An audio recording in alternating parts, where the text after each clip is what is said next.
दादा तुमचं नाव काय आहे आणि नेमकं काय प्रकरण आहे तुमचं त्याबाबत थोडक्यात सांगा. माझं नाव युसुफ खलील शेख. जे आज फाशी घेतली ते माझे वडील होते, खलील रजुल लाल शेख. यांनी फाशी ह्या कारणाने घेतली की लोक पेमेंट देत नाहीयेत. बाळासाहेब शेडगे झालं, अमित भाई झालं, विशाल केतन झालं, त्यांच्यासोबत यांनी काम केलंय 2010-11 साली.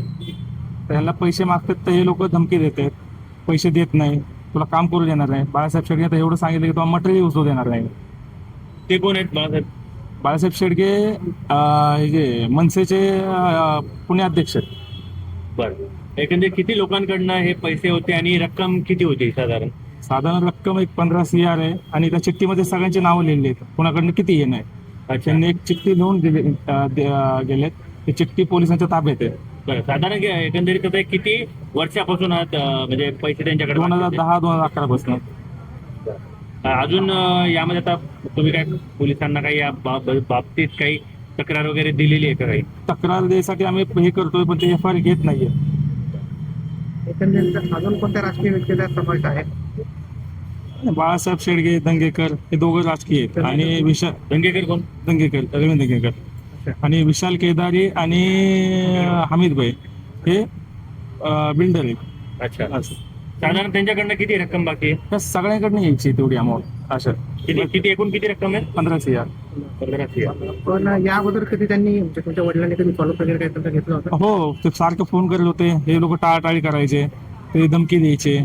अच्छा, असं. कशा प्रकारे धमकी द्यायचे? ते पैसे देत नाही, काय करतो, मटेरियल घेऊन जात देत नाही, काम कुठं करतो पुण्यात बघतो. तर तुमच्या वडील काय नेमकं काम काय करायचे तर? त्यांचं सेंटरिंगचं काम आहे. अच्छा, तर त्यांच्या साईटवर जाऊन सेंटरिंगचं काम घ्यायचे. हो, अच्छा, त्याचं बिल थकीत होतं. बिल थकीत होता. कधी तुमच्या वडिलांनी तुम्हाला याबाबत कधी सांगितलं नेमकं? नाही, मी त्यांच्यासोबतच काम करतो, अच्छा, त्यामुळे मला माहिती आहे. त्यांना बिलं वगैरे दिलेले आहेत, कामं बंद पडलेत. रवी दंगेकरचं काम करतोय आणि विशाल केदारी आणि हमीद भाई यांच्यासोबत ते पार्टनर होते.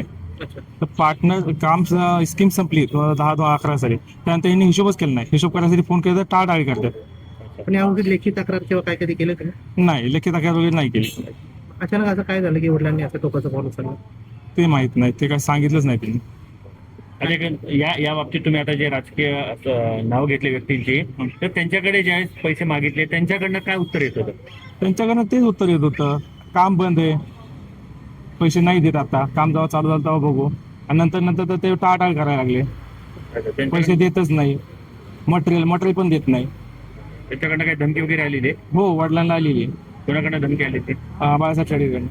अच्छा, काय त्यामुळे तक्रार केली का नाही तुम्ही त्यानंतर? नाही, त्यांनी सांगितलं नाही आम्हाला. तुम्हाला कधी कळालं धमकी? बाहेरनं माहिती पडलं की त्यांना धमकी दिली म्हणून. अच्छा, आता काय मागणी आहे तुमची? आम्हाला न्याय मिळाला, जे आमचे पैसे ते आमचे पैसे भेटावे आणि जे नावं लिहून गेलेत त्यांना अटक करावी, जे काय असेल ते कारवाई करावी त्यांच्यावर. पोलीस काय म्हणतात त्या प्रकरणात? पोलीस आतापर्यंत जे काय ते चालू आहे त्यांचं प्रोसिजर, पण ते तक्रार घेत नव्हते. आता ते म्हणतात की आम्ही तक्रार घ्यायला तयार आहे. अच्छा, एक घ्या, घ्या.